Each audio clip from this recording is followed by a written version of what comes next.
Hello everyone. Good evening, good afternoon, guys and girls. क्या हाल है? I hope you guys are doing great. I am extremely sorry कि आप लोगों को ये क्लास लाइव देखना था, बट यार इतना कुछ चल रहा है. मैं अभी आप लोगों के लिए और इस क्लास के लिए भी कुछ प्लान ऑफ एक्शन सोच रहा हूँ और उस वजह से मैं इसे लाइव नहीं ले पा रहा हूँ. बट मुझे ये मिस नहीं करना था, इसलिए मैंने एक रिकॉर्डिंग आप लोगों के लिए बना दी है कि एटलीस्ट मैं अगर प्रेजेंट नहीं भी हूँ, लाइव नहीं हूँ, तो भी एटलीस्ट आपके पास कुछ तो वीडियोस आती रहे ताकि आप उसको उसके हिसाब से अपनी पढ़ाई कंटिन्यू कर सकें. मैं आपको वादा करता हूँ बेटा, मैं बहुत कुछ प्लान आप लोगों के लिए कर रहा हूँ EISSM को लेकर. उस बिकॉज हमको जल्दी कंप्लीट करना है तो हमें नंबर ऑफ आवर्स बढ़ाने पड़ेंगे. तो नंबर ऑफ आवर्स कैसे बढ़ाए वो सब मैं प्लान आउट कर रहा हूँ. तो मीनवेल आप लोगों का मुझे थोड़े दिन के लिए सपोर्ट लगेगा. And once I am back, then we will start regularly, and that too we will start with multiple hours. मतलब जैसे अभी हम 1-1.5 घंटा ही पढ़ते हैं, so somehow I am planning कि इसको डबल कर देंगे, like almost like literal double. मतलब I try to for 3 hours per day. But वो कैसे हो पाएगा, मुझे उसके लिए बहुत सारी चीज़ें मैनेज करनी पड़ेगी बिकॉज मेरा फाउंडेशन भी होता है. तो मैं वो देखकर मैं एक सटल प्लान लेकर अगली बार आपके सामने आने वाला हूँ. और उस प्लान को सुनने के बाद आप लोग फैसला करना कि क्या आप मेरे साथ कंटिन्यू करना चाहते हैं क्या. बिकॉज मुझे पता है आप लोगों के लिए बहुत बड़ा सवाल है और मैं भी इसी से जूझ रहा हूँ. मेरे पास भी बहुत सारे बॉटल नेक्स होते हैं, बहुत सारे लाइफ में बॉटल नेक्स होते हैं. एंड फिलहाल my life is like in that phase कि मुझे बहुत सारे डिसीजन अभी लेने हैं. तो अभी इसलिए मैं कह रहा हूँ ये मैं इस पर प्लान आउट करता हूँ. एंड गिव मी एक वीक का टाइम मुझे दे दो. एक वीक के बाद अगर मैं आपको एक सटल प्लान ऑफ एक्शन लेकर मैं आपके सामने आऊँगा, and will go by that plan of action. ठीक है. And that's it. That's what I want to say in this video today. So नमस्कार दोस्तों, मेरा नाम है Siyadat Joshi and I am a chartered accountant by profession and professor by passion. I am teaching CA foundation law, CA intermediate law and CA intermediate EIS and SM. दोस्तों आज मैं बात करना चाह रहा हूँ, हमारे टेलीग्राम चैनल को आप ज्वाइन कर सकते हो, अनअकैडमी CA इंटर G2. और ये लिंक आप लोगों के साथ मैंने शेयर किया था जिसके अंदर सारे अपडेट्स आपको मिलते रहेंगे with respect to our batch. दोस्तों अगर आप लोगों ने अभी तक प्लस सब्सक्राइब नहीं किया है तो मैं आपसे रिक्वेस्ट करूंगा, ये वीडियो तो आपने बहुत बार देखा है, मैं आज आपको लाइव कुछ दिखाना चाहता हूँ.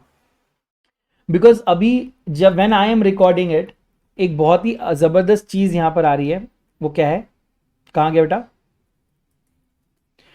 वो चीज़ क्या है, एक अमेजिंग ऑफर अभी चल रहा है. यूजुअली आपने देखा होगा कि whenever you buy plus आपको 10% ऑफ मिलता है, correct. But right now there is a scheme running, और उस स्कीम के हिसाब से you will get not 10% but you will get 20% off on all your CA subscriptions. So आप ऐसे unacademy.com पे आएंगे, स्टार्ट लर्निंग CA सिलेक्ट करेंगे, CA के अंदर CA इंटरमीडिएट, एंड आप देखेंगे कि यहाँ पर आप आ जाएंगे. इसमें आपको प्लस के बेनिफिट मिलेंगे, इंडिया के best educators, interactive live classes, structured courses, PDF notes, live test and quizzes, iconic में live mentorship, printed study material, doubt solving और प्लस बेनिफिट. तो साथ ही साथ लाइट भी यहाँ पर है. जब आप प्लस सिलेक्ट करते हो आपके पास बहुत सारे ऑप्शंस आते हैं, और मैंने जैसे कि कहा कि 30 जून 12 PM 11:59 PM तक ये ऑफर अभी अवेलेबल है. अब आप देखना, अगर आप CAADARSH लिखते हैं तो आपको नॉर्मली जो 10% ऑफ मिलता है, इस बारी 20% ऑफ मिल रहेगा. कितना? 20% ऑफ. लेकिन ये बहुत ही ज़्यादा लिमिटेड पीरियड के लिए, और आप ये आइकॉनिक में भी इस्तेमाल कर सकते हैं और आप लाइट में भी इस्तेमाल कर सकते हैं. ठीक है. All you have to do is just write CAADARSH and you can buy plus. अब आप कहेंगे सर इंटर में हम लोग अभी प्लस क्यों परचेस करें, तो वही मैं कह रहा हूँ बेटा, मैं बहुत सारी चीज़ें इस बारे में सोच रहा हूँ. It's better that you have plus, वो आपके लिए सही रहेगा. और आप लोग अगर सपोर्ट करेंगे तो ही मैं इतने सारी एफर्ट्स डालकर आप लोगों के लिए जल्दी जल्दी अच्छे से क्लासेस लेकर आ पाऊंगा. तो please try and support me using the code CADARSH. Proceed to pay करिए, मोबाइल नंबर OTP डालकर you can start making payment. तो देख रहे जो चीज 37,000 को मिल रही थी उसमें से सीधा 8,000 माइनस हो गया और वो केवल 29,600 को मिल रही है. ऑलमोस्ट 7,400 का डिस्काउंट आपको हो गया. कैन यू इमेजिन, 3,700 का मिलता है, इस बार 7,400 का मिल रहा है, डबल डिस्काउंट मिल रहा है आपको. तो उसको चेकआउट करना, 30 जून के पहले आप प्लस परचेस कर लेना, and be ready with plus because a lot of things are going to happen in upcoming week. तो बाद में मत कहना कि सर आपने बताया नहीं था. ठीक है, पहले बोल दिया. ओके, सो गाइज चलते हैं, हम आज क्या करने वाले हैं. सो मेरे पास दो ऑप्शन थे. एक तो मैं आगे का आपको पढ़ा सकता था ऑफलाइन, बट मेरा मन नहीं था कि मैं आपको पढ़ाऊँ. मेरा मन था कि चलो थोड़ा बहुत हम रिवीजन कर लेते हैं और थोड़ा बहुत जनरल डिस्कशन हम लोग कर लेते हैं. तो अभी मैं आज रिवाइज करवाने वाला हूँ, अभी तक हम लोगों ने जो किया वो सारी चीज़ें. तो दोस्तों हमने सबसे पहले इस चैप्टर की शुरुआत की with e commerce. What is e commerce? It is sale और परचेज ऑफ गुड्स और services through electronic mode and that's why it is called as e commerce. So e commerce की वजह से हमारी जिंदगी में बहुत सारे चेंजेस आए, बिकॉज ये www डॉट जब से हमारी लाइफ में आया हमारी चीज पूरी की पूरी लाइफ ही बदल दी. पहले हम लोग ऑफिस में मतलब लिटरली अपने घर से निकलते थे, शॉप में जाते थे, परचेस करते थे, वापस घर आते थे. That was the way we used to do business. But right now we don't move from our seats and we directly keep on ordering from Amazon, Flipkart and so many things, right. इसके अलावा आप लोगों ने देखा होगा कि जैसे ये ई कॉमर्स आया, पूरे के बोलते ना ई कॉमर्स ने हालात बदल दिए, जज्बात बदल दिए, सब कुछ बदल दिया. क्यों बदल दिया? बिकॉज सर पूरा का पूरा वे ऑफ डूइंग बिजनेस ही बदल गया ना. कहाँ ट्रेडिशनल, कहाँ ई.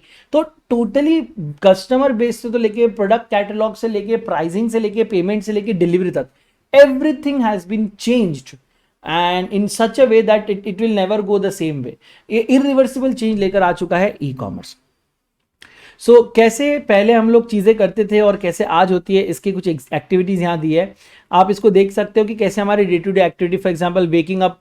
पहले मम्मी लात मार के उठाती थी, अब अलार्म लात मार के उठाता है ना. तो मॉर्निंग के चोर्स, अभी पहले हम ब्रेकफास्ट ढूंढते थे, बनाते थे, यहाँ पर ऑर्डर कर देते हो.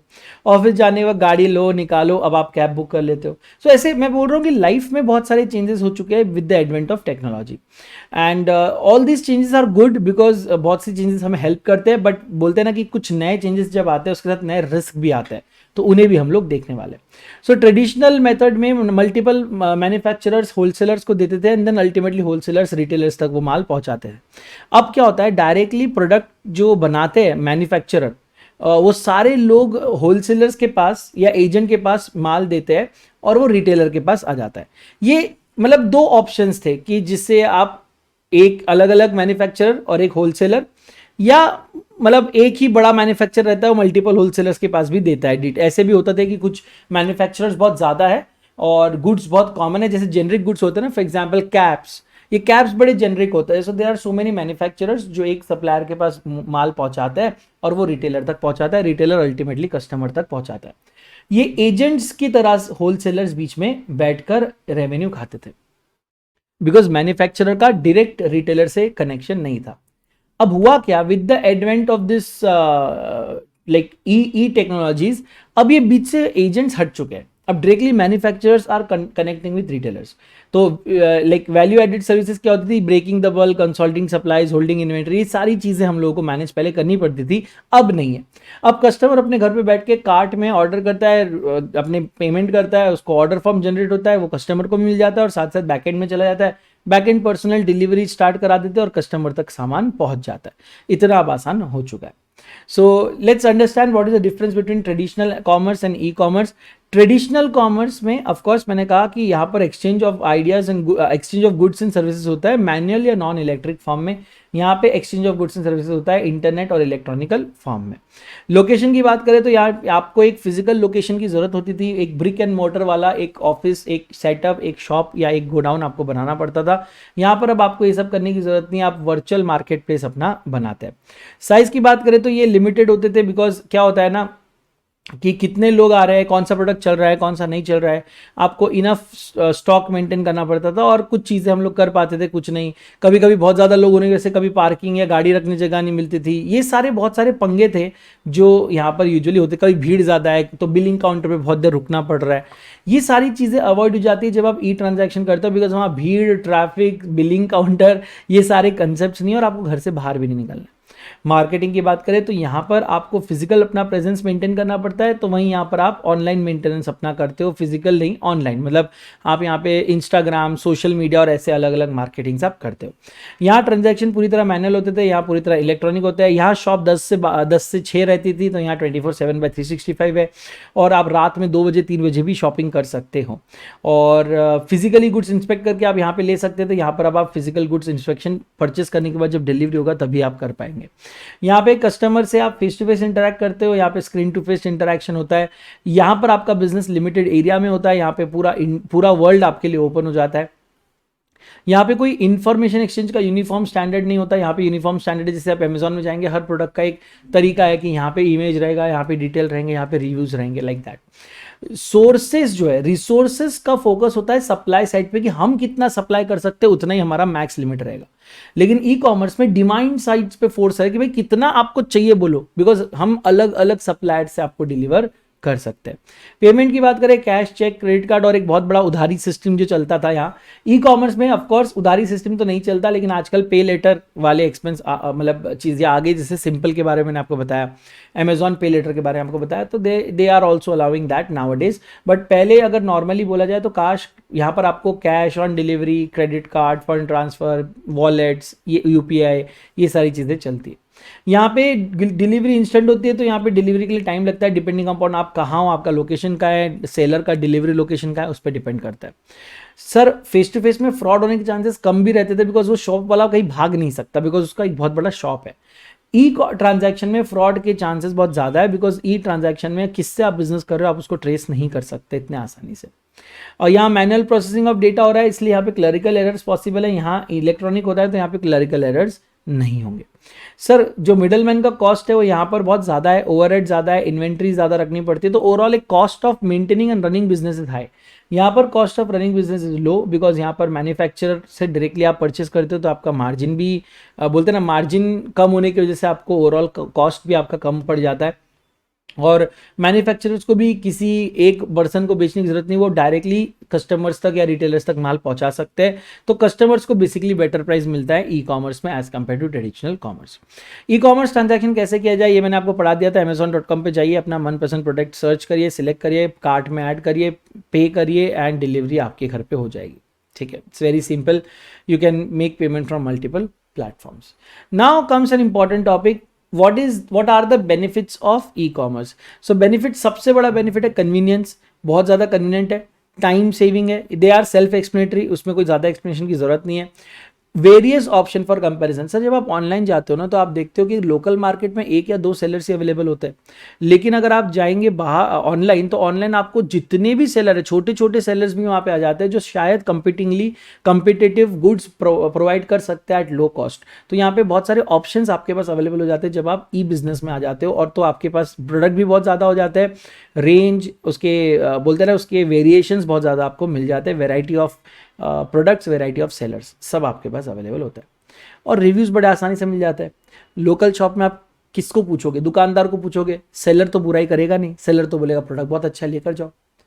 वो तो ऑनलाइन जाने के बाद जब आप रिव्यू पढ़ते हो तो आप देखते हो अरे बाकी कस्टमर ने तो उसकी बुराई की है, तब आपको पता चलता है अच्छा ये सच में बुरा है इसका मतलब।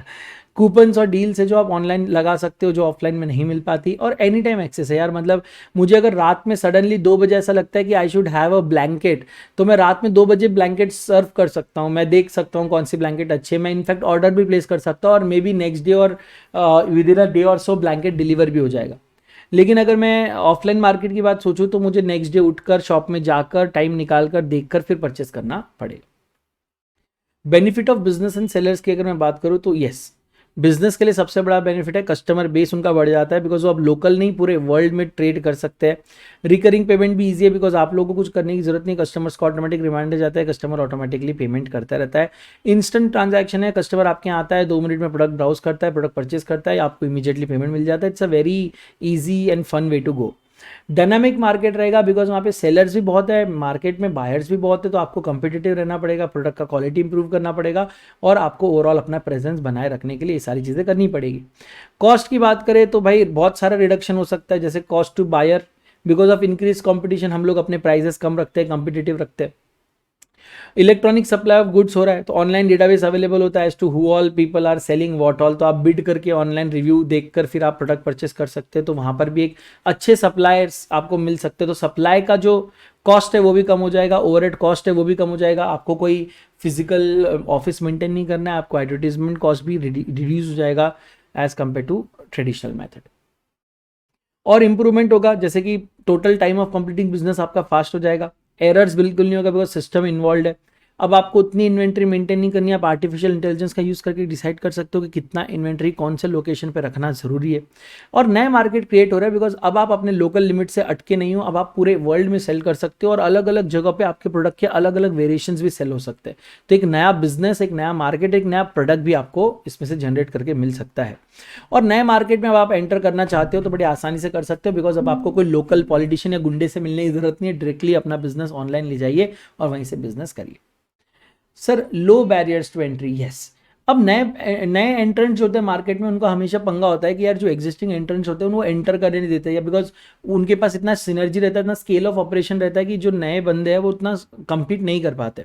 बट जब आप ऑनलाइन एंट्री कर रहे हो तो एनी वन कैन एंटर, तो अब आप घर पे भी प्रोडक्ट बनाकर वो ऑनलाइन मार्केट में एंटर कर सकते हो। आपने देखा है, मैंने मुंबई पुणे के कई ऐसे बड़े बड़े कंपनीज देखे हैं जो एक स्मॉल घर, होम स्केल बोलते ना, होम बेस्ड इंडस्ट्री से बने हुए हैं। मतलब घर में किसी के मम्मी पापा या कोई लोग कुछ नाश्ता बना रहे हैं, वो आज की डेट में अचार बना रहे हैं, वो ऑनलाइन बिक रहा है।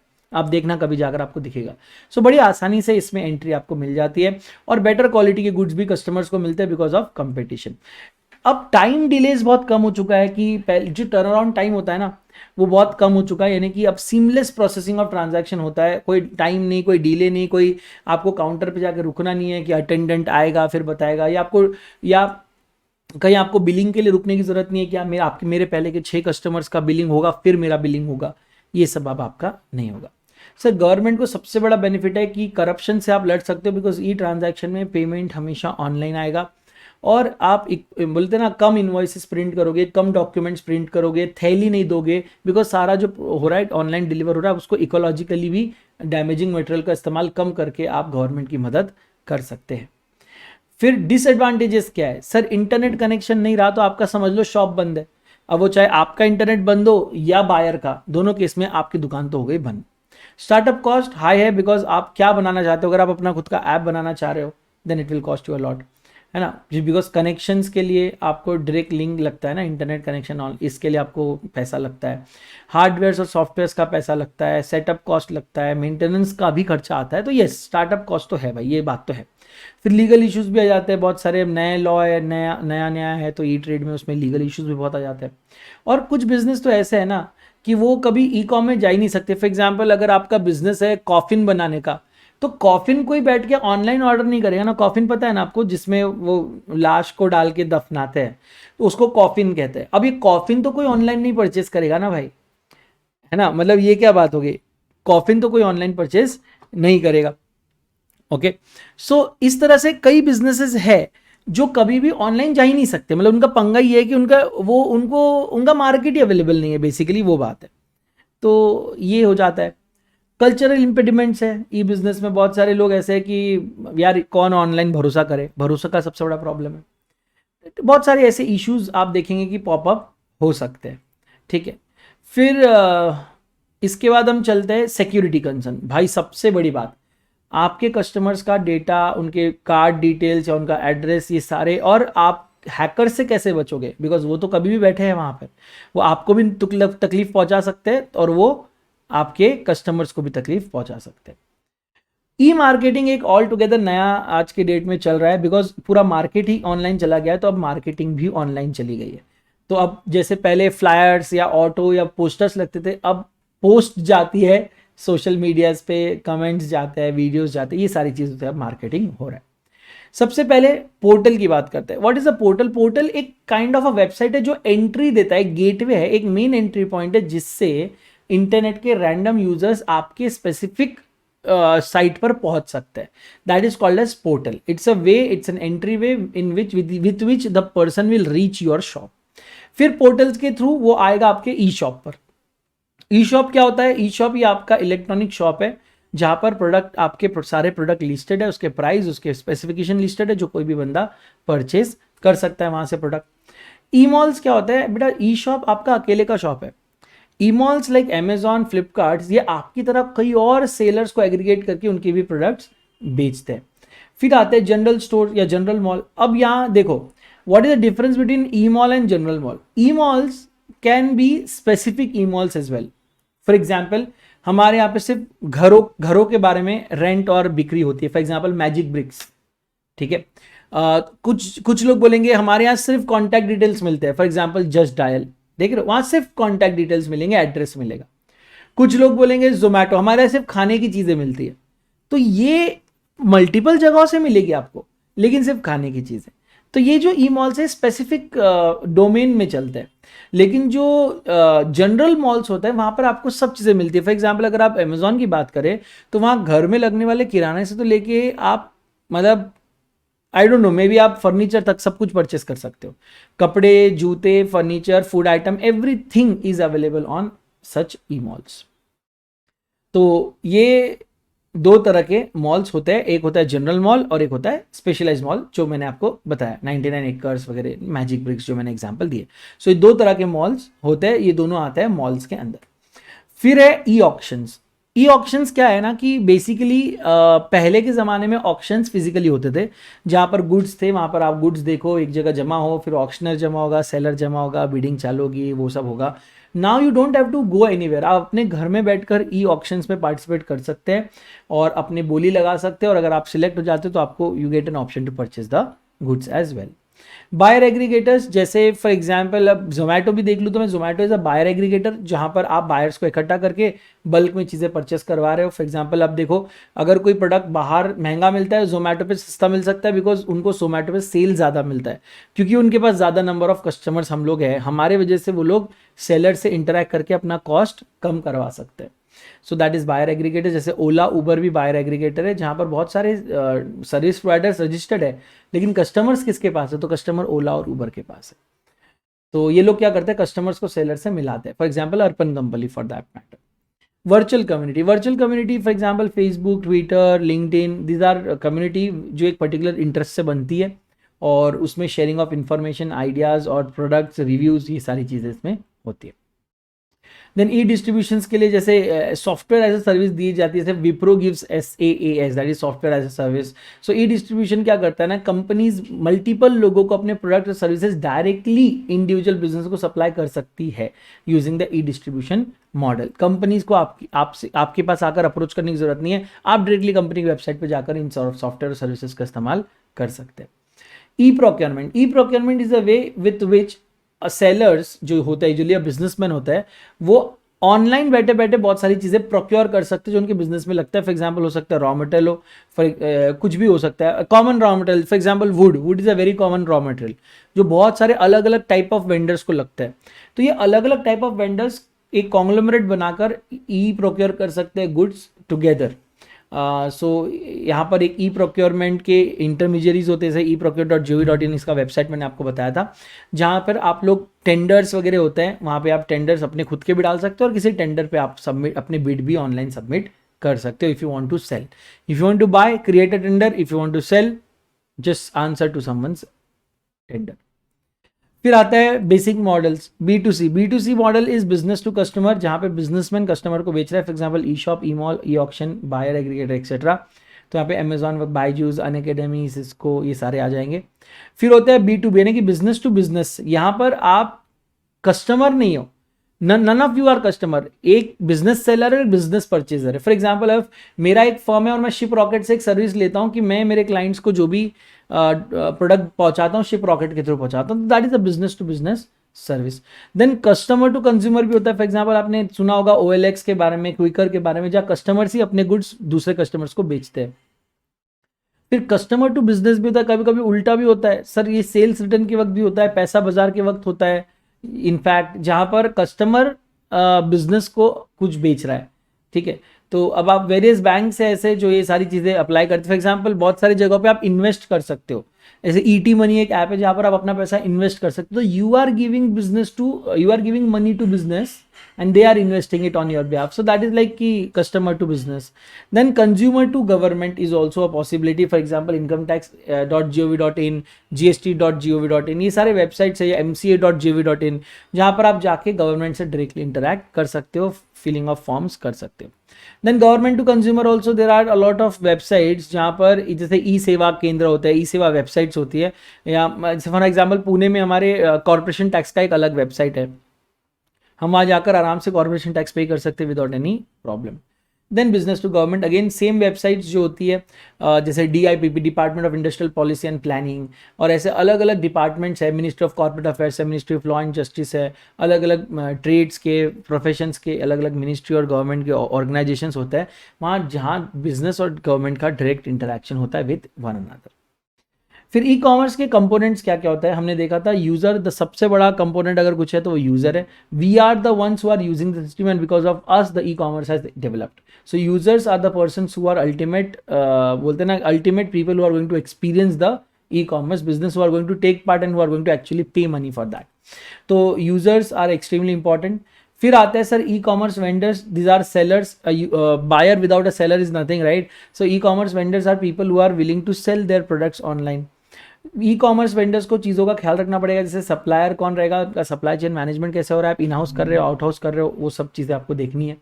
वेयर हाउस ऑपरेशन आपको मैनेज करना है कि वेयर हाउस में जल्दी से जल्दी आपके वेयर हाउस से प्रोडक्ट आइडेंटिफाई होकर कस्टमर के घर के लिए निकल जाना चाहिए, ये सारी चीज़ें आपको देखनी पड़ती है। फिर shipping and return, for example आप इन हाउस शिपिंग करेंगे, जैसे मैंने आपको कहा, या आप आउटसोर्स करने वाले हो, आपका रिटर्न कैसा है, उसकी प्रोसेस क्या है, क्या कोई भी चीज़ रिटर्न एक्सेप्ट कर लेते हो या उसका कुछ है चेक करने का प्रोसेस। फिर ई कॉमर्स के कैटलॉग, सब प्रोडक्ट्स कैसे डिस्प्ले हो रहे हैं, उसके photos, images, videos, query solving, ये सारी चीज़ें कैसी हो रही है। Then marketing and loyalty programs होते हैं, जैसे मैंने आपको बताया था कि इसकी सबसे ज़्यादा होता है एयरलाइंस के, फिर होटल्स के होते हैं, फिर ऐसे लॉयल्टी प्रोग्राम्स, क्रेडिट कार्ड का बिल आप पे करते हो जैसे क्रेड, ये लॉयल्टी प्रोग्राम्स है, जहाँ when you be loyal to your like business, yeah, when you are loyal to the business, you are making payment on time, you are getting rewarded for that behavior.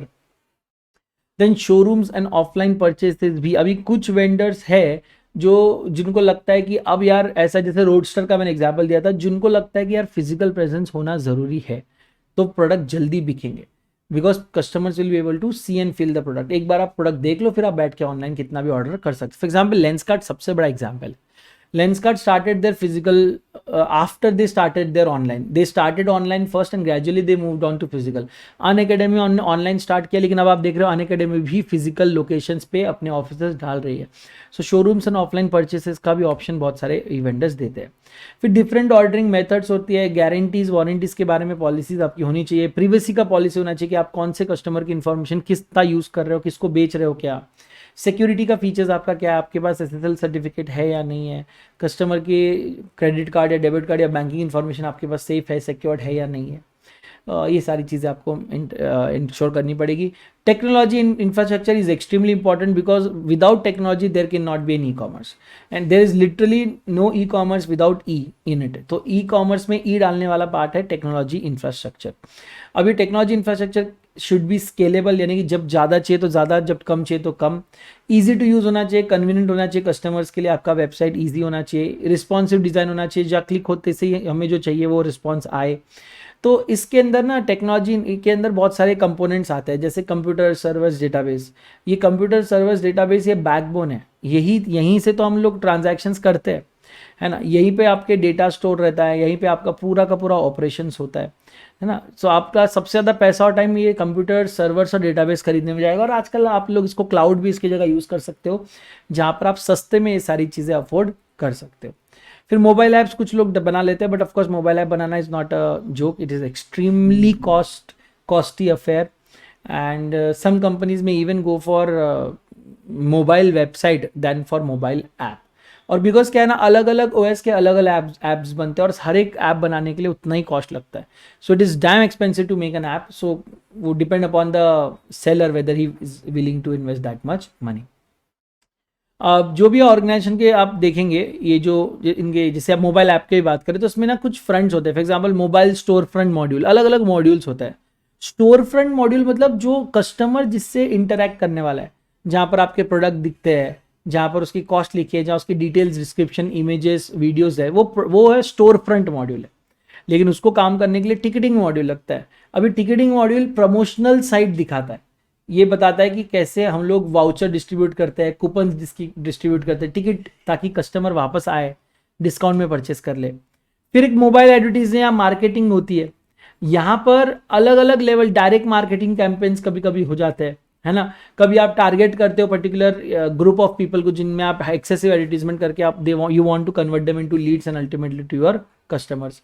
फिर mobile customer support भी होता है, यानी जहाँ पे आप customer को अगर कोई दिक्कत है तो वो डायरेक्टली मैसेज या कॉल से आप तक रीच आउट कर सकता है। मोबाइल बैंकिंग सबसे इंपॉर्टेंट, अगर ये नहीं है तो फिर तो कस्टमर से आप पेमेंट लोगे कैसे। सो ये आपको बताएगा कि कौन से मोड ऑफ पेमेंट अवेलेबल है। डिजिटल लाइब्रेरीज होती है जहाँ पर आपका मेन डेटा जो है, photos, images, videos, content, text, सब कुछ यहाँ पर स्टोर होता है। Data interchange module they ensure that जो डेटाबेस है उससे फ्रंट मॉड्यूल तक चीज़ें, कस्टमर की जो डिमांड है वो वहाँ तक पहुँचे, यानी specific photos, images, videos, reviews सही समय पे सही जगह पर पहुँचे, ये इंटरचेंज का काम होता है। फिर आता है नेटवर्क, ये सबसे बड़ा इंपॉर्टेंट लाइक कंपोनेंट है। Without network they can not be e commerce transaction, ठीक है। तो ये this the most critical enabler for e commerce. अगर like literally without internet there will be no e commerce, and faster the net, faster will be the e-commerce, lower the net, there can be many more problems because of that. फिर web portal जो होता है, मैंने आपको बताया दिया यार, websites जो एंट्री पॉइंट होता है कस्टमर्स के लिए, जहाँ से वो लोग आपके बिजनेस में एंटर करते हैं, परचेस करते हैं, ये लोग एक्सेस करते हैं यूजिंग कंप्यूटर्स, लैपटॉप्स या कभी मोबाइल्स। ये सारे फ्रंट एंड यूजर्स रहते हैं जो आपके प्रोडक्ट परचेस करते हैं। तो basically web portals enable you to sell your products from your own website. Payment gateways enable करते हैं पेमेंट। अब देखो क्या है ना, मैंने आपको कहा है कि पेमेंट गेटवेज अलग क्यों है, because many a times people, that is customers, do not trust the sellers, they do not trust their sellers, and that is why they need payment gateways जिनके ऊपर हम ट्रस्ट कर सकते हैं, बिकॉज उनके पास एक्स्ट्रा लेवल ऑफ सिक्योरिटीज होती है। तो मैं अपने क्रेडिट कार्ड डिटेल्स किसी भी रैंडम सेलर को नहीं दूंगा, मगर पेमेंट गेटवे को मैं बिंदास दे सकूंगा, मुझे उसमें कोई दिक्कत नहीं होने वाली, ठीक है। चल रहे हैं ओके। हाँ, फिर है आर्किटेक्चर ऑफ नेटवर्क सिस्टम। इसमें मैंने आपको आर्किटेक्चर बताया 2 टायर और 3 टियर। अब 2 टियर आर्किटेक्चर में there is one presentation tier and one database tier. And presentation tier वो क्लाइंट टियर या क्लाइंट एप्लीकेशन जो डायरेक्टली डेटा टियर को कनेक्ट करता है। तो डेटा, फॉर एग्जाम्पल आपका लैपटॉप, आपके लैपटॉप का जो सीपीयू का जो हार्ड डिस्क है दैट इज डेटाबेस टियर, और आपका पूरा लैपटॉप जो है presentation tier. So for example आपके यहाँ पर कोई गेम इंस्टॉल्ड है, that is a 2 tier client architecture, जहाँ पर आप अपनी सिस्टम की कोई चीज़ एक्सेस कर रहे हो। ये इतने इफेक्टिव नहीं है बिकॉज इसमें बहुत सारे पंगे भी हो सकते हैं 2 टायर आर्किटेक्चर में, बिकॉज डायरेक्ट कम्युनिकेशन है with application and between client and data. For example offline music players है, ऑफलाइन गेम्स है, कुछ VLC वीडियो प्लेयर है, video media player, they are all 2 tier client architecture. Advantages क्या है sir? ये fast है, easy है, इसका बिजनेस लॉजिक बड़ा ज़बरदस्त होता है, और फास्ट इसलिए इंटरेक्शन फास्ट है बिकॉज बीच में कोई है ही नहीं कुछ, सिंपल स्ट्रक्चर है, easy to setup, easy to troubleshoot. Disadvantage क्या है? सबसे बड़ा डिसएडवांटेज वही है सर कि डायरेक्टली कनेक्टेड है, अगर नंबर ऑफ यूजर्स बढ़ गए डेटाबेस गया, बंद हो सकता है। फ्लेक्सिबिलिटी नहीं है, अगर आप कुछ भी चेंज करते हो तो आपको पूरा एप्लीकेशन, प्रेजेंटेशन प्लस डेटाबेस सब कुछ चेंज करना पड़ेगा, आप एक चीज़ अपडेट नहीं कर सकते without in like affecting other. फिर आता है 3 टायर आर्किटेक्चर, यहाँ प्रेजेंटेशन टायर, एप्लीकेशन टायर और फिर डेटाबेस टायर आता है। प्रेजेंटेशन टायर जो डिस्प्ले होता है, जो UI लोगों को दिखता है, वेबसाइट हो, कुछ भी हो, ऐप हो। एप्लीकेशन टियर ये मिडल टियर है, ये बिजनेस टियर या लॉजिक टियर है, जहाँ पर आपकी जो UI है, मतलब यूजर लैंग्वेज को बिजनेस लैंग्वेज या IT लैंग्वेज में कन्वर्ट करके आप डेटाबेस टियर तक भेजते हो। बेस्ट पार्ट ये है कि 3 लेयर सिस्टम में डेटाबेस टियर पे डायरेक्टली क्लाइंट एक्सेस नहीं कर सक रहा है, वो एप्लीकेशन टियर पे जा रहा है। एप्लीकेशन टियर डिसाइड करता है कि डेटाबेस टियर से क्या लाना है, कब लाना है और कितना लाना है। फॉर एग्जांपल अनअकैडमी का वेबसाइट, आप डायरेक्टली अनअकैडमी के स्टोरेज वाली जगह पर जाकर नहीं देख सकते क्या क्या स्टोर्ड है, आपको UI के थ्रू जाना है, एप्लीकेशन सर्वर में बताना है कि अच्छा हमें आदर्श सर की क्लास देखनी है, फिर वो एप्लीकेशन सर्वर जाएगा और आदर्श सर की क्लासेस हाईलाइट करेगा और फिर आप वो देख पाओगे। अमेजॉन का वेबसाइट बोलो, ऑनलाइन गेम्स बोलो, ये सब 3 टायर्स आर्किटेक्चर पे चलते हैं। डेटाबेस टियर सबसे इंपॉर्टेंट है बिकॉज सारा इंफॉर्मेशन यहाँ पे सेव्ड है, जो पूरा क्रक्स होता है ना ई कॉमर्स का, सब कुछ, वो क्लाइंट का डेटाबेस हो, प्रोडक्ट का डेटाबेस हो, everything is there in database tier. लेकिन ये चीजें यहाँ पर गोडाउन की तरह लखी होती है, इसको सिस्टमैटिकली प्रेजेंट करना ये एप्लीकेशन टियर का काम है, कि एप्लीकेशन टियर लॉजिक बिल्ड करके उसको इन्फॉर्मेशन को लेके आता है और उसको यूजर लैंग्वेज में कन्वर्ट करके प्रेजेंटेशन टियर को दे देता है, जो आपके सामने आपको नजर आती है।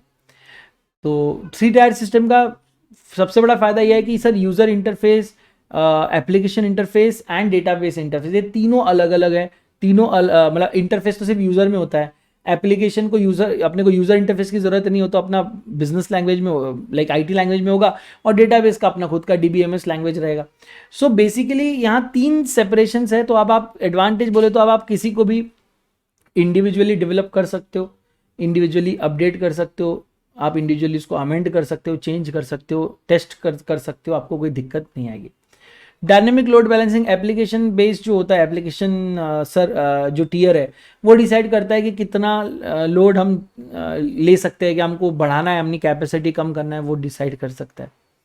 चेंज मैनेजमेंट बड़ा आसानी से होता है। If you want to change any tier without affecting other 2 tiers, you can definitely change, amend और in fact change the service providers as well. Disadvantage again time consuming है, बिकॉज यहाँ पर आप डायरेक्टली कम्युनिकेट नहीं कर रहे हो, एक मिडल मैन आ चुका है, so that middleman creates a traffic management issue, and current tools are not like that matured कि कुछ complex situations को मैनेज कर सके। मेंटेनेंस टूल्स भी उतने हमारे पास अभी नहीं है, इसलिए थोड़ा बहुत प्रॉब्लम आई तो हम लोग को झेलना पड़ जाता है। मैक्सिमम कौन सा आर्किटेक्चर यूज होता है? 3 टायर आर्किटेक्चर ही हम लोग हर जगह यूज करते हैं। ओके, सो ये 3 टायर्स है, क्लाइंट, एप्लीकेशन एंड डेटाबेस। ठीक है, क्लाइंट का जो यूज़र इंटरफेस होता है, ये यूआई बहुत ज़बरदस्त होता है, बिकॉज ये हमको शो ऑफ करना होता है। एप्लीकेशन में देयर इज़ नो यूआई, यहाँ पर आप बोलते हैं ना कि यूज़र लैंग्वेज को मशीन लैंग्वेज में कन्वर्ट करते हो। And database layer is literally dump of data, जो सिर्फ एप्लीकेशन लेयर उसमें एक्सेस करके फिल्टर लगा के जो इन्फॉर्मेशन चाहिए वो इन्फॉर्मेशन लेके और उसको कन्वर्ट करके यूज़र लैंग्वेज में क्लाइंट को प्रेजेंट कर देता है। So that is it. फिर आता है m commerce. M commerce is nothing, e commerce via mobile is m commerce. So doing e commerce transactions using PDA, cell phones, tablets और maybe laptops, not like, हाँ laptops भी आ ही जाएंगे ना इसमें, because they are also movable nowadays, so that comes into E commerce. So all laptops, tablets, pen tabs, है ना, all everything like mobile, everything mobile जो मूवेबल है, except for desktops, basically every other thing is mobile, m commerce. So या m commerce में भी same है, client server, application server, database. यहाँ client server में हो सकता है ऐप हो, एप्लीकेशन हो, but application server and database server remains the same जो हमारे ई कॉमर्स में थे। यहाँ पर भी होता है, कस्टमर अपना मोबाइल निकालता है, ऐप ओपन करता है, प्रोडक्ट सिलेक्ट करता है, कार्ट में डालता है, पेमेंट करता है, और पेमेंट के बाद उसको प्रोडक्ट डिलीवर हो जाता है। तो यही है, देखो कस्टमर लॉगिन है। ई कॉमर्स वेंडर्स अब कस्टमर्स को अपना लॉगिन देते ताकि वो वहाँ से ट्रैक कर सके। प्रोडक्ट और सर्विस सिलेक्शन हो सकता है, कस्टमर ऑर्डर प्लेस करता है, पेमेंट गेटवे के थ्रू जाके पेमेंट करता है, फिर गुड्स डिस्पैच होते हैं, उसको ट्रैकिंग नंबर दिया जाता है और अल्टीमेटली उसको गुड्स पहुँच जाते हैं। समटाइम्स हम कैश ऑन डिलीवरी भी रख लेते हैं, but there are of course certain like websites जहाँ पर कुछ डिलीवर नहीं होते। For example in my website also, अगर कोई बच्चा जाता है विदाउट बुक्स परचेस कर लेता है, so nothing will be delivered at his place, but everything will be delivered online. तो ऑनलाइन डिलीवरी भी इसमें पॉसिबल है। फॉर एग्जाम्पल IRCTC, जहाँ पर physically nothing will be delivered, but online आपको एक टिकट डिलीवर हो जाएगी। जैसे कि मैंने कहा, with great power comes great responsibility, उसी तरह with great great great e commerce comes greater risk and control. So what are the risk of e commerce? So there are so many risk. सबसे पहला privacy और security, कि लोगों की कौन सी information कहाँ कब मिसयूज हो जाए और कौन सी ऐसी सेंसिटिव इंफॉर्मेशन जैसे bank information and all leak हो जाए, हैक हो जाए, हम भरोसा नहीं कर सकते। ऑनलाइन में कई बार हम गारंटीड हमें अच्छे क्वालिटी के प्रोडक्ट मिलेंगे, इसकी गारंटी नहीं होती। कभी कभी हिडन कॉस्ट है जो हमको टाइम पे बताए जाते हैं, गुड्स डिले हो जाते हैं आने में, इंफ्रास्ट्रक्चर उतना अभी हमारा इंडिया का है नहीं, तो बहुत सी चीज़ें हमको लेट ही मिलती है। एनोनिमिटी एक बहुत बड़ा प्रॉब्लम है कि कौन परचेस कर रहा है, कौन सेल कर रहा है, हमको नहीं पता। रेपुटेशन ऑफ कॉन्ट्रैक्ट बड़ी आसानी से हो जाता है। ऑथेंटिसिटी ऑफ ट्रांजैक्शन चेक कर पाना मुश्किल हो जाता है। डेटा लॉस्ट होता है, थेफ्ट होता है, डुप्लीकेशन भी होता है, हैकर्स अटैक कर सकते हैं। फिर इसके अलावा डिनाइल ऑफ सर्विस यानी कि डॉस अटैक भी हो सकता है। मैंने आपको डॉस अटैक का एग्जाम्पल दिया था याहू और जीमेल का, जहाँ पर सिर्फ एग्जाम्पल जीमेल ने जानबूझकर याहू के सर्वर्स पे फेक अटैक कर दिया, मालवेयर या वॉर्म अटैक कर दिया, जिससे कि याहू का सर्वर पूरी तरह से ब्लॉक हो गया है। अब जेन्युइन कस्टमर्स अपना ईमेल बॉक्स ओपन नहीं कर पा रहे या मेल सेंड रिसीव नहीं कर पा रहे बिकॉज ऑफ दैट हैकर। तो ये डिनाइल ऑफ सर्विस अटैक में जेन्युइन कस्टमर्स को अपने जेन्युइन कस्टमर्स को प्रोडक्ट और सर्विस का इस्तेमाल करने नहीं मिलता because of this not so genuine customers, that is denial of service. तो अब लोग क्या करेंगे, फॉर एग्जाम्पल आपने अमेजोन में कोई प्रोडक्ट सर्च किया, अमेजोन गोल गोल ही घूम रहा है, उसका सर्वर पे अटैक हो चुका है और वो प्रोडक्ट डिटेल्स निकाल ही नहीं पा रहा है, आपका नंबर लग ही नहीं रहा है, इतने सारे फेक क्वेरीज इतने आ रहे हैं कि आपका रियल क्वेरी उसमें छुप जा रहा है। तो ऐसे केस में अब आप क्या करोगे, अब आप अमेजोन का ऐप बंद करोगे, फ्लिपकार्ट ओपन करोगे, प्रोडक्ट परचेस कर लोगे। So denial of service directly results in loss of business and it also results in profit to the business of competitor. Electronic transactions को कई देशों में लीगल नहीं माना जाता, मतलब कुछ लीगल एविडेंस नहीं माना जाता, ऑडिट ट्रेल कई जगह पे बनती नहीं है, और प्रिवेसी का तो प्रॉब्लम है ही, इंटेलेक्चुअल प्रॉपर्टी है, कॉपीराइट्स है, तो बहुत सारी जगह पे वो प्रिवेसी हिट हो जाती है। तो सर इनके लिए कुछ कंट्रोल्स हमें लगाने पड़ेंगे, जैसे कंपनी के पास एम्प्लॉयज़ को बोलना चाहिए कंपनी की पासवर्ड फ्रिक्वेंटली चेंज करो। सीए फर्म में हम ऑडिटर्स जो रहते हैं, हम लोग स्टाफ को बोलते हैं कि आप सोशल नेटवर्किंग का इस्तेमाल मत करो। ये सब कंट्रोल्स है ताकि कुछ चीज़ें इंफॉर्मेशन लीक ना हो या कोई वायरस या हैकर एंटर ना करे। यूज़र्स के ऊपर कंट्रोल लगाना ज़रूरी है, बिकॉज यूज़र्स के साथ पिगी बैकिंग करते हुए कोई हैकर सिस्टम और नेटवर्क के अंदर घुस सकता है, which is a potential risk to all the user accounts. Sellers, buyers, merchants को भी ध्यान रखना पड़ेगा कि वो कौन सी सर्विस हायर कर रहे हैं। वो कहीं फॉर एग्जांपल अगर मैं कोई सिक्योरिटी सर्विस हायर कर रहा हूँ, पता चला वही बैठ के इन्फॉर्मेशन चुरा रहा है, सो हमको भी सतर्क रहना पड़ेगा। गवर्नमेंट को भी ये चीज़ समझनी चाहिए कि कैसे टैक्स अकाउंटिंग की जानी चाहिए। हर प्रोडक्ट लीगली बेचा जा रहा है वो देखो, कहीं इलीगल प्रोडक्ट तो नहीं बेचे जा रहे हैं। नेटवर्क सर्विस प्रोवाइडर को भी ध्यान देना पड़ेगा कि सर सारी ऑथराइज लाइक एक्टिविटी हो रही है उनके ऊपर, ठीक है, और वो डाउन टाइम ना हो। अगर डाउन टाइम है तो पूरा बिजनेस रून हो जाएगा, राइट। टेक्नोलॉजी सर्विस प्रोवाइडर्स के ऊपर ध्यान देना पड़ेगा। फॉर एग्जांपल आपका क्लाउड कंप्यूटिंग जो बैकएंड है वो उतना कैपेबल है नहीं है ना, वो एप्लीकेशन जो आपके बैकएंड में वो पता चला उस पर अटैक हो गया। For example my website is hosted from Shopify, अगर शॉपिफाई पे कोई अटैक करता है तो मेरा भी वेबसाइट डाउन हो जाएगा, जबकि मेरे ऊपर किसी ने अटैक नहीं किया। वाई? बिकॉज जिसका सॉफ्टवेयर सर्विस मैं यूज़ कर रहा हूँ उसके ऊपर ही अगर अटैक हो गया तो मेरा भी वेबसाइट डाउन हो ही जाएगा ना। It's kind of like that. Logistic service providers होते हैं, उनके ऊपर भी ध्यान रखना पड़ेगा। जैसे बीच में आता था ना, जोमेटो से ऑर्डर किया और आपने वीडियो देखा कि जोमेटो का आदमी खाना खाने बैठ जा रहा है, तो ये लॉजिस्टिक सर्विस प्रोवाइडर के ऊपर कंट्रोल नहीं है आपका, तो उसके लिए ऊपर कंट्रोल करो। पेमेंट गेटवेज पे कंट्रोल करो, कहीं पेमेंट गेटवेज तो आपके कस्टमर्स का डेटा लीक नहीं करवा रहा है ना। एजुकेट द कस्टमर्स, है ना, let them know that why controls in e commerce is required, what to share, what not to share, and frequent education programs and participants of such programs must be maintained. Then organizational policies, customer को बताओ कि आपका refund policy क्या है, privacy policy क्या है, return policy क्या है, डिलीवरी, शिपिंग, ये सारी टैक्सेशन पॉलिसीज़ क्या है बताओ उनको, privacy policy, IT security policy, shipping and billing, refund policy सारी उनको बताइए। Ensure comply with industry body standards, reserve bank of India के डायरेक्शन से कंप्लाई करो। ई कॉमर्स बिजनेस को इंट्रूजन से बचाइए। फॉर एग्जांपल वायरस जो आपके सिस्टम में आकर कभी कभी बैठकर इन्फॉर्मेशन सिर्फ कलेक्ट करके सेंड करते हैं, तो कभी बैठ के पूरी कंपनी की सेंसिटिव इन्फॉर्मेशन को लॉक कर देते हैं, जैसे कि रैंसमवेयर में होता है। कभी सिस्टम का सब कुछ डिलीट कर देते हैं, तो कभी उसको पूरे की पूरे वॉर्म से भर देंगे। सो वायरसेस बहुत डिफिकल्ट होता है तो मैनेज। हैकर्स जो बीच में बैठ के आराम से आपके और आपके कस्टमर्स के बीच की कन्वर्जेशन को देख रहा है, ट्रांजैक्शन को देख रहा है, समझ रहा है, प्रॉब्लम हो सकती है। कोई पासवर्ड है अगर, तो पासवर्ड फ्रीक्वेंटली चेंज होते रहने चाहिए ताकि, और अगर कोई एम्प्लॉय छोड़कर गया है तो उसका पासवर्ड भी डिलीट किया जाना चाहिए।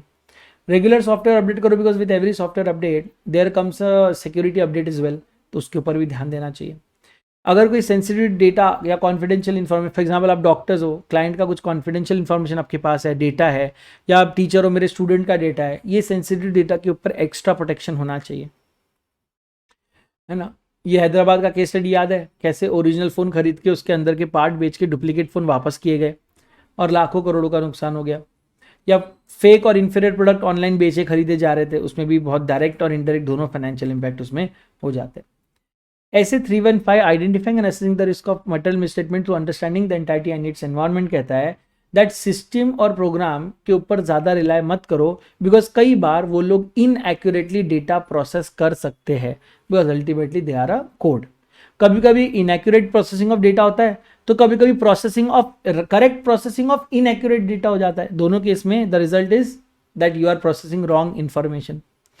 आईटी पर्सनल को जरूरत से ज़्यादा एक्सेस मिलने पे वो उसको मिसयूज कर सकता है। There can be unauthorise change और access to the master files, there can be unauthorise change to the system codes, there can be failure on the part of the IT managers to change the system codes when required. Inappropriate manual intervention बहुत बड़ा problem create करता है। System अपना काम कर रही है बराबर, आप मैनुअली जाके उसको बंद कर दे रहे हो। फॉर एग्जाम्पल सिस्टम रिस्टार्ट का ऑप्शन है ना, कि स्टार्ट पे जाओ, रिस्टार्ट पे क्लिक करो या शटडाउन पे क्लिक करो, सिस्टम बंद होगा।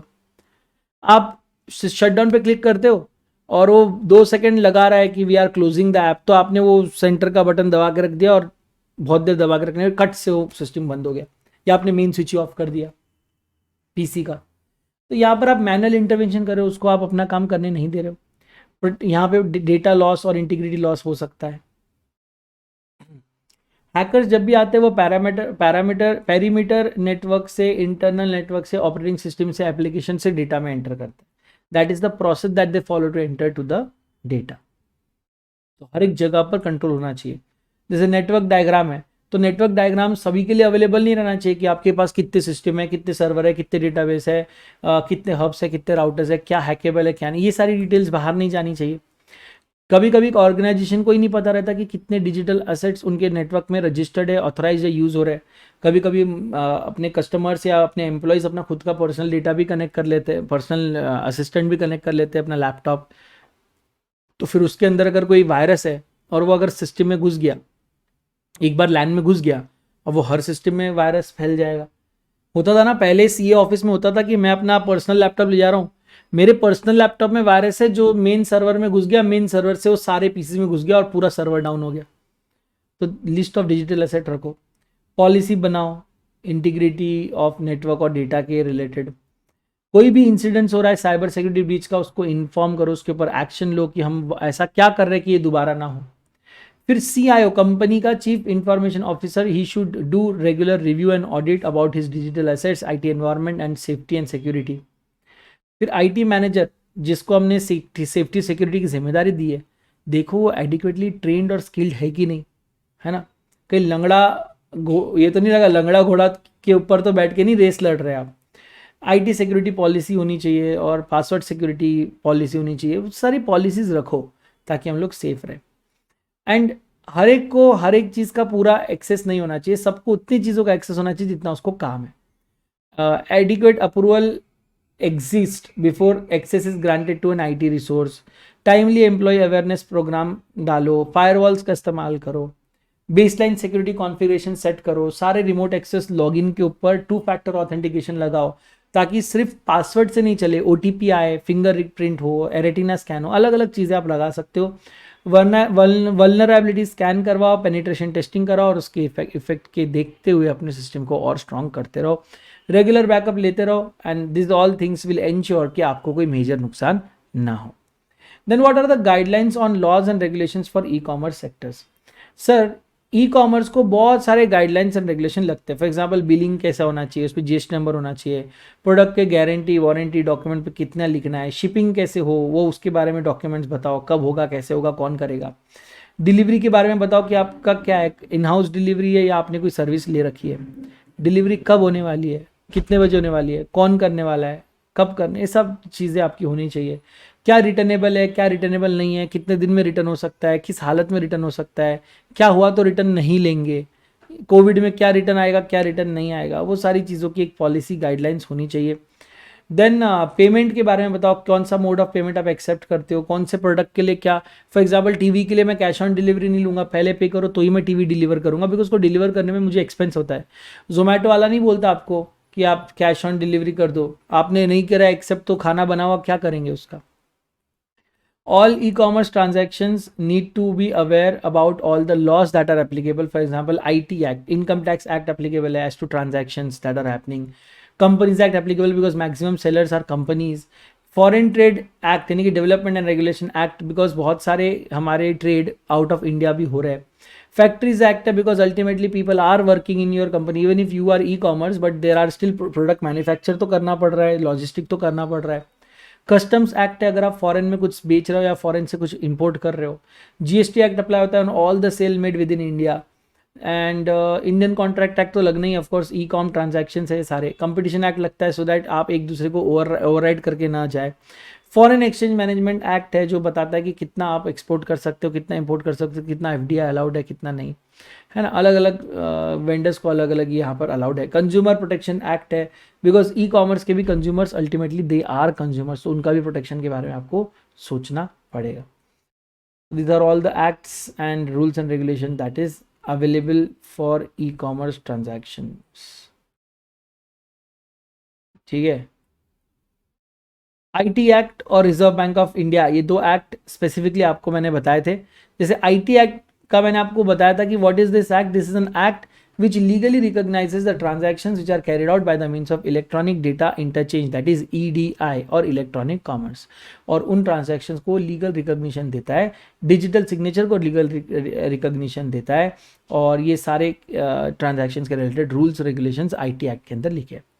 Objective of the act is to grant legal recognition for transaction carried out electronically, give legal recognition to digital signatures for authentication of any information or matter, facilitate electronic filing of document with government, and facilitate electronic storage of data.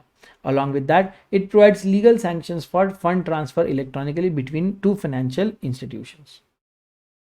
ये act Indian penal code को, bankers book evidence code को, act को, RBI act को, सबको amend करते हुए चलता है। And it also provides legal infrastructure to promote e commerce and secure information system. अगर कोई साइबर क्राइम होते हैं कोई भी नेशनल या इंटरनेशनल लेवल पे, तो उसको भी एनफोर्स करने का, उसके ऊपर भी फैसला सुनाने का पावर आईटी एक्ट के अंदर है। So all activities which are pertinent with respect to internet are covered by IT act 2000 amended by 2008। So IT act main करता होता है with respect to entire thing as far as IT is concern. अभी पहले कोई अगर email के through business करता था तो उसे कोई लीगल नहीं मानता था, लेकिन सेक्शन 4 ऑफ आईटी एक्ट आने के बाद इस इलेक्ट्रॉनिक ट्रांजैक्शन को भी वैलिड माना जाता है। तो अब आप व्हाट्सएप से भी अगर कॉन्ट्रैक्ट करते हो, सेक्शन 4 उसको वैलिड बना देता है। पहले लोग कितना भी ऑनलाइन जाते थे, अल्टीमेटली डॉक्यूमेंट निकाल के प्रिंट करके हाथ से साइन करके गवर्नमेंट को भेजते थे। अब डिजिटल सिग्नेचर आने के बाद ये सब इलेक्ट्रॉनिकली साइन होने लगा, ठीक है ना। और सेक्शन 35 ने सर्टिफाइंग अथॉरिटीज भी बनाई। मैंने आपको लिस्ट ऑफ सर्टिफाइंग अथॉरिटीज बताई थी, जो लोग इन सर्टिफिकेट्स को मेंबर्स को इशू करते हैं और देखते हैं कि इसका सही इस्तेमाल हो रहा है या नहीं। सो ये सारी चीज़ें हैं, मतलब गवर्नमेंट भी बहुत सारे ई गवर्नेंस आईटी एक्ट की वजह से मुमकिन हुए, है ना।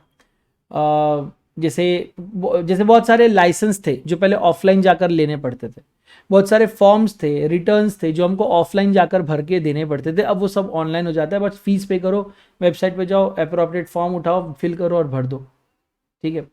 और भी बहुत सारे एक्ट है, कुछ इंपॉर्टेंट सिक्योरिटी इश्यूज और कंसर्न्स भी है जो ये एक्ट मैनेज करता है। And RBI act, this act looks after everything with respect to finance की, कौन सा debit card, credit card, OTP, PIN, SBI buddy, UPI, ये सारी चीज़ें मैनेज करता है। ये आपको केस बताया था मैंने, जहाँ पर पुलिस ने देखा मुंबई में एक बंदे को फ़ोन की जगह, आईफोन की जगह क्या आ गया था, सोप आ गई थी, साबुन आ गई थी। तो पहले तो उसको झूठा बोला, फिर उसने केस किया और अल्टीमेटली प्रूव किया कि वो सही है, करेक्ट। तो ये सारी चीज़ें होती है, रियल लाइफ केसेस है। अब ये सारी चीज़ें होगी, लेकिन इसको मैनेज करने के लिए आरबीआई एक्ट, आईटी एक्ट, ये सब बैठे हैं जो इनका सॉल्यूशन दे रहे हैं, ठीक है। देन ये second case I am not sure, मैंने आपको नहीं बताया था। ये सेकंड केस हम लोग जब नेक्स्ट क्लास में जाएंगे तो ये सेकंड केस भी हम लोग पढ़ लेंगे, है ना। And then we will go ahead and do the rest of the things. आज के क्लास में बस मैंने एक छोटा सा एक रिविजन ले लिया as to what all things we have successfully done, and whenever will meet next live हम लोग आगे की चीज़ें कर लेंगे। और अगर मेरे को टाइम मिला बीच में तो मैं इसके रिलेटेड कोई केस कुछ राइटिंग का अगर ला पाए तो मैं राइटिंग प्रैक्टिस के रिलेटेड कुछ एक सेशन लेकर इसके लिए आ जाऊँ। सो आज के लिए बस इतना ही दोस्तों। Thank you so much for joining in today. I extremely sorry once again कि मैं लाइव नहीं आ पा रहा हूँ, और आप लोगों को शॉक हुआ होगा, सरप्राइज हुआ होगा कि सर ऐसे क्यों कर रहे हैं, but there are so many things that are going on right now. मैं इसको सबको मैनेज करके आपके सामने बहुत जल्द दोबारा वापस आने वाला हूँ लाइव, और इस बार आऊँगा तो प्लान ऑफ एक्शन के साथ आऊँगा, डोंट वरी एट ऑल। मतलब हम लोग आऊँगा मैं और आपको मैं डायरेक्टली अपना प्लान ऑफ एक्शन बताऊंगा कि हम लोग इस तरह से करने वाले हैं, ठीक है। तो सीए इंटरमीडिएट में गेट सब्सक्रिप्शन पे आप लोग क्लिक कर सकते हो and be ready with the subscription guys, because I might bring something in plus as well. मैं बता रहा हूं मैं पहले से, बिकॉज मैं प्लानिंग स्टेज में हूँ, मेरे को कुछ भी करके बस आपका सिलेबस कंप्लीट करवाना है। सो बाय हुक और बाय क्रुक मैं तो लेकर आऊंगा। अब आप लोग को अगर क्लास अच्छी लगती है तो मुझे नहीं लगता कि आपको अपने पेरेंट्स से बात करने में कोई डर होगा कि सर आदर्श सर पढ़ा रहे, अच्छा पढ़ा रहे, उनका स्पीड ऐसा है, उन्होंने अभी स्टार्ट किया है, लेट स्टार्ट किया और उनको खत्म जल्दी करना है, तो उनके पास एक ही ऑप्शन है। तो आपको भी समझना है, मुझे भी समझना है, मैं प्लान आउट कर रहा हूं, बट आपको भी अपने तरफ से एक कदम आगे बढ़ाना पड़ेगा। बाय प्लस इंडिया के बेस्ट एजुकेटर्स है, इंटरेक्टिव लाइव क्लासेस है, स्ट्रक्चर्ड कोर्स है, लाइव टेस्ट एंड क्विजेस है। आइकॉनिक लेंगे तो उसके ऊपर 1-on-1 mentorship, printed material, doubt solving session, सारी चीज़ें है। गेट प्लस और अभी ले लो, बिकॉज अभी आप अगर देखो CAADARSH लगाओगे 38 जून तक, तो आपको यहाँ पर 10 की जगह 20% ऑफ मिलेगा, ठीक है। और 20% ऑफ के साथ आप इसको प्रोसीड टू बाय करके परचेस कर लो। देखो बाद में मत बोलना मैंने बोला नहीं, मैं सच्ची बोल रहा हूँ, B ready with this and I will definitely bring एकदम रॉक सॉलिड प्लान लेकर आ रहा हूँ आपके लिए। आप में से कई लोग ऑलरेडी मतलब इससे किसी वो नए प्लान से किसी को दिक्कत आएगी नहीं मोस्ट प्रोबेबली, बट कुछ बच्चे हैं जिनको थोड़ा बहुत टेंशन आएगा, बट उसके लिए भी मैं कुछ ना कुछ सोच रहा हूँ। वही फेज में अभी हम लोग चल रहे हैं, बहुत सारे डिस्कशंस हो रहे हैं, मीटिंग्स हो रही है। I will get back to you on that. तब तक अपने नोट्स, अपने चार्ट्स रिवाइज करते रहो और आगे की भी कुछ चीज़ें या SM के भी कुछ चैप्टर्स आप पढ़ने का स्टार्ट कर सकते हो, ठीक है। Thank you so much for joining today. I will see in the next one. Bye bye.